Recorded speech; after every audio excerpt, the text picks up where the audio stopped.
Howdy, everybody.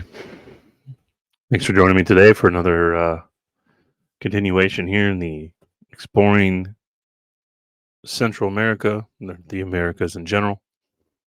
Um, Aztec Bible Stories.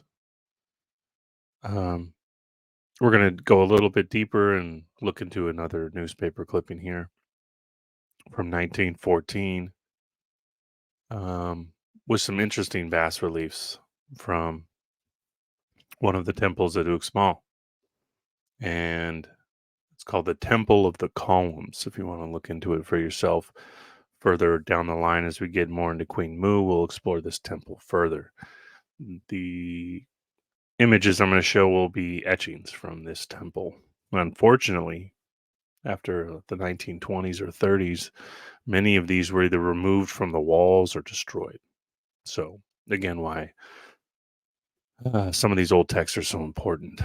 Um, we'll cross over and overlap a little bit with some of my previous readings, but hopefully you'll see why this is again something that I've chosen to do a small little snippet on. This video shouldn't be too long. As always, thanks for joining me.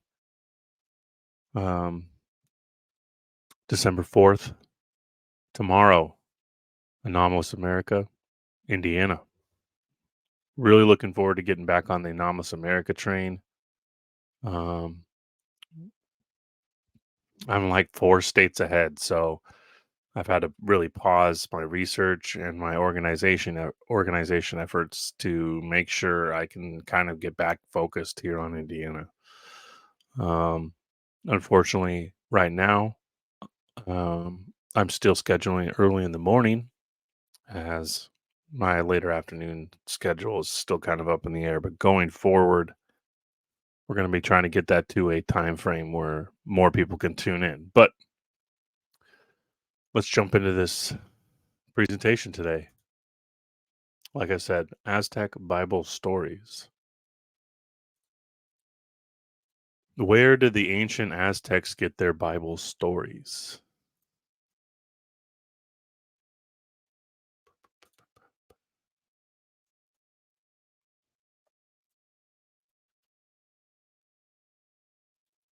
Again, this is from 1914, the Omaha Sunday Bee.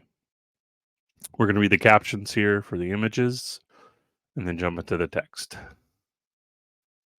Over here, starting on the left, we have the Adam and Eve of the Aztecs before the tree of knowledge, before ancient picture writings done long before the Spaniards entered Mexico. The lighter figure is Eve. The snake appears as a bird. Now, there are many different myths, but the type of tree and Alba and cocoa tree and um, further down the line, we'll get into the why the cocoa tree was worshipped and chocolate, the symbolical nature of chocolate. I have some pretty interesting excerpts about chocolate. Maybe we'll save those for like Valentine's Day's ish or something. But we'll talk a little bit about the cocoa tree further into these kind of uncovering the Yucatan, Central America. But very interesting, Eve being light skinned, Adam being dark skinned. Especially going back to my video from 2 days ago. Eve of the Mayans, the ancient cultured race that preceded the Aztecs. This newly discovered sculpture probably dates from 5000 BC. That's this one right here. I'm going to zoom in a little bit more so you hopefully.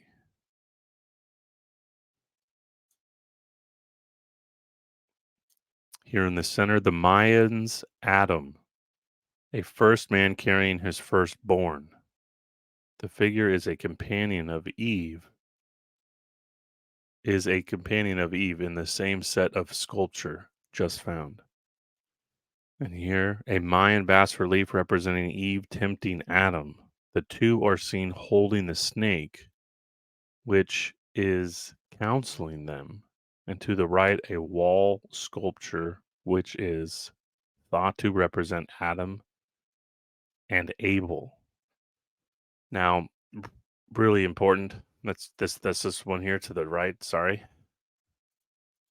If you haven't seen my video from 2 days ago, definitely go back and check that one out. We dive into the story of Cain and Abel and Queen Mu as Isis,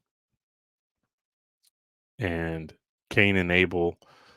The Mayan story is quite different, and I think powerfully different. And I really resonate with that story, just because the kind of historical narratives that it represents and supports when it comes to the Egyptians, and who, and the kind of heavenly Eden that the Egyptians said to the west, the land to the west, the land of the red men.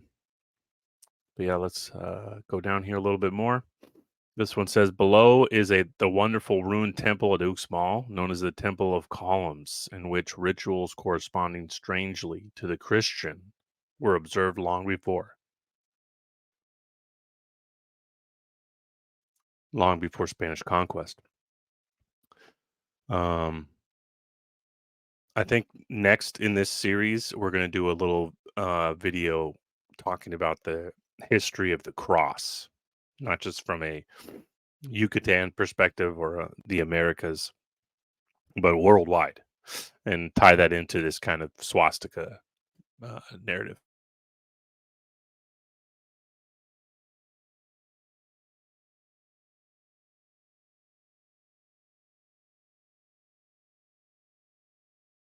And that's all the images. We're going to jump into the text here. Newly discovered records that interpret Old and New Testament legends, but which were made centuries before the Christian world ever heard of America. Zoom in a little more for you guys here. Recent discoveries among the ruined cities of Central America, notably by the party in Guatemala. Further on in this, we'll go more into Guatemala Buddha, Maya, mother of Buddha, and correlate more of kind of these Christly Buddha type figures and their correlations and representations here in the Americas. And progress in interpreting those already found and copied in Mexico and Yucatan have raised with greater force than ever the question of where the ancient Aztecs, the kindred races of the Central American states, and the mysterious Mayan races which preceded the Aztec get their Old and New Testament legends. The points of resemblance in the religious belief and rituals of old Americans and those held practiced by Christians are too close to be mere coincidences. Any court of law would pass upon them as derived from a common source. And yet, these traditions and observances were a familiar part of Mayan and Aztec life centuries before the discovery of America by Columbus and the conquest of their civilization by marauding Spaniards. The recent finds that have raised the mystery anew are panels and inscriptions and picture writings in which the legend of the fall of man is clearly indicated.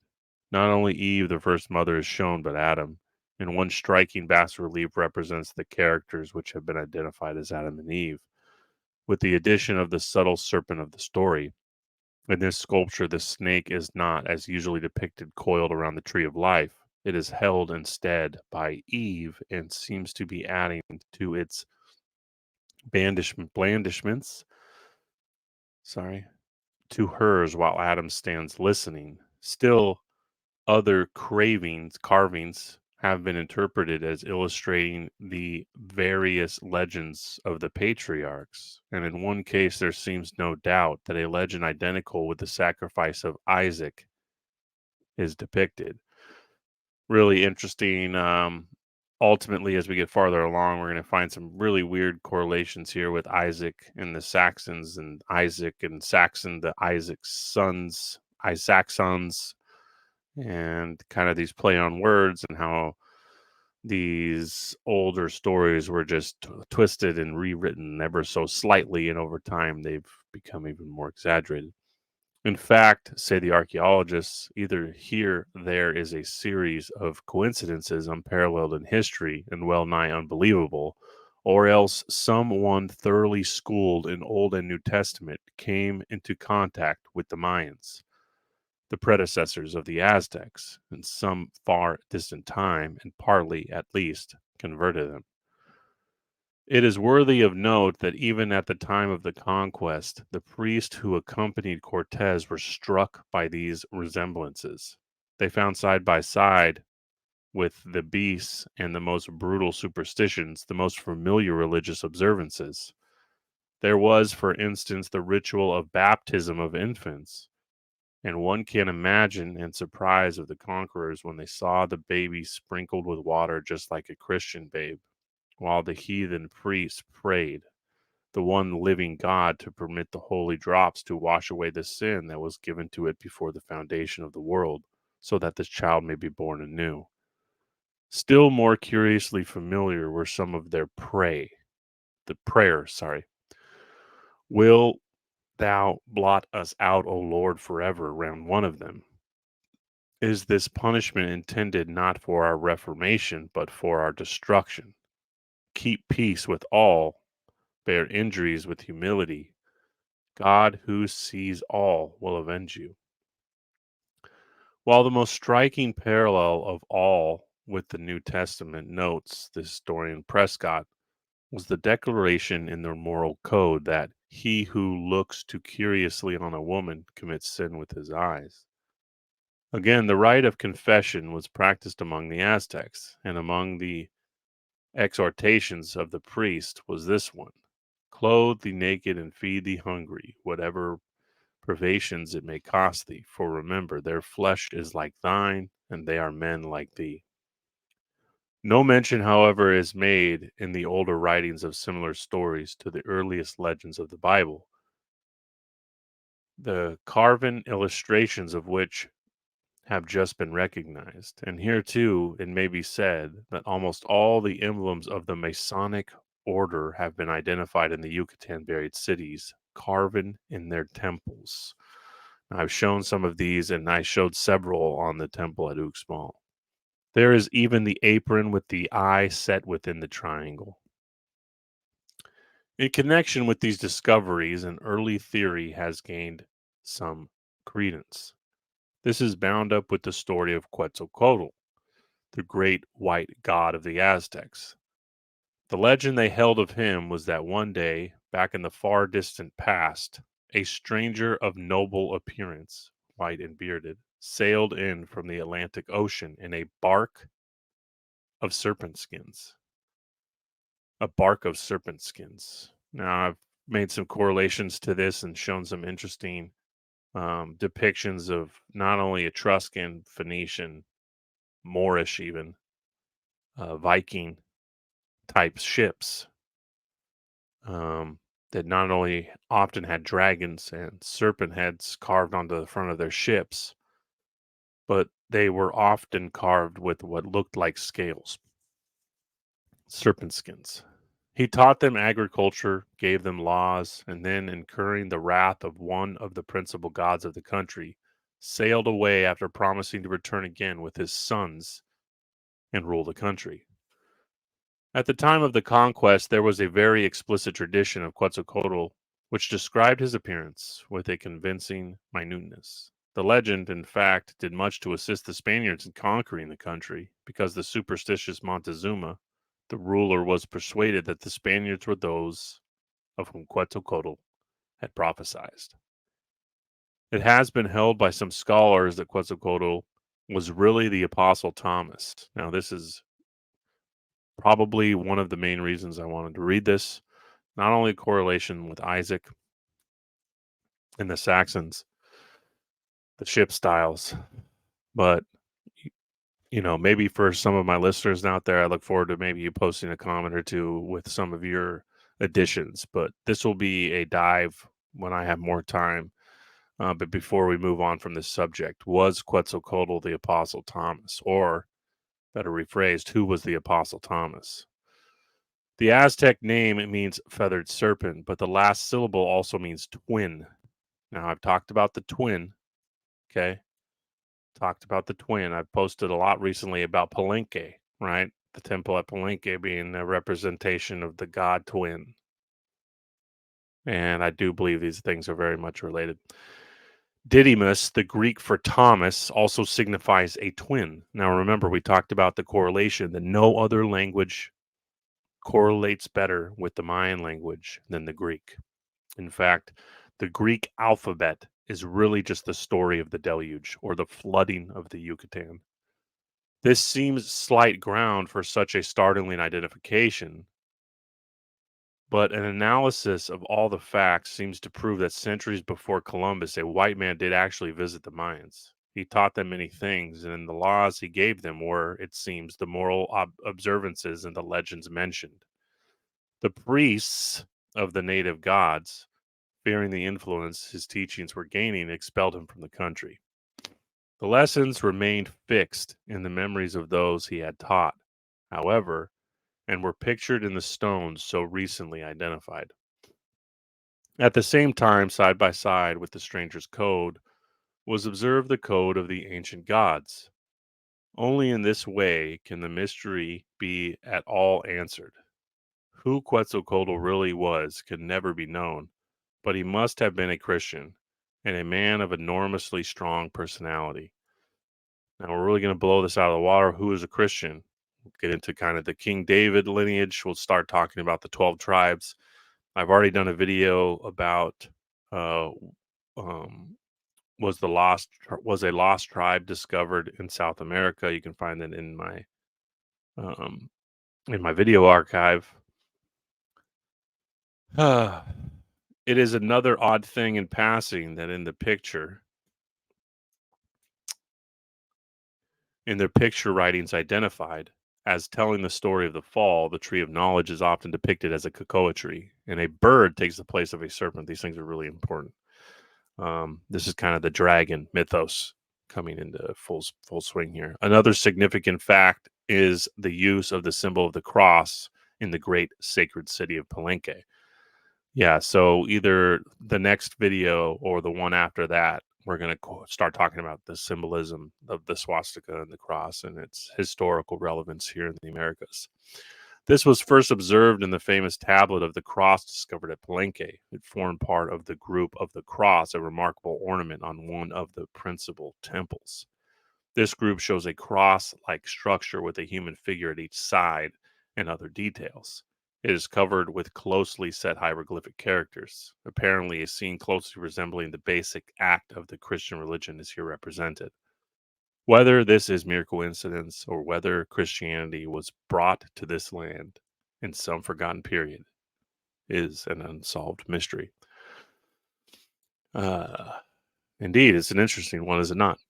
And now, one that I'm, intently uh, working on presenting kind of different historical representations of these stories and what they represented here in a land that was full of heathen and had no representations of these styles of religions, and it's turning out to be quite the opposite. But yeah, wanted to keep this one relatively short, under 20 minutes. It's perfect. As always, thanks for tuning in. Look forward to your comments. Let's talk about Isaac here in the Americas. Let's talk about, was Quetzalcoatl St. Thomas, or better yet, who was St. Thomas?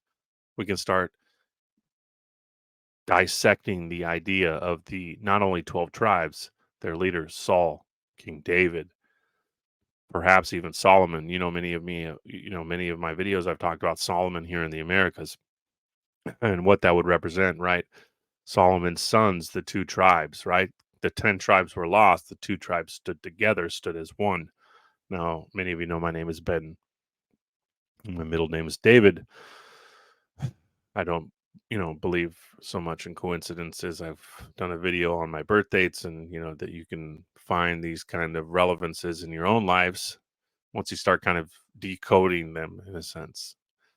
Um, but yeah, isn't that funny, right? Judah, tribe of Benjamin, Judah stood strong under Solomon's son while the other 10 fled. Anyways, we'll end it there. We'll dive into some symbology.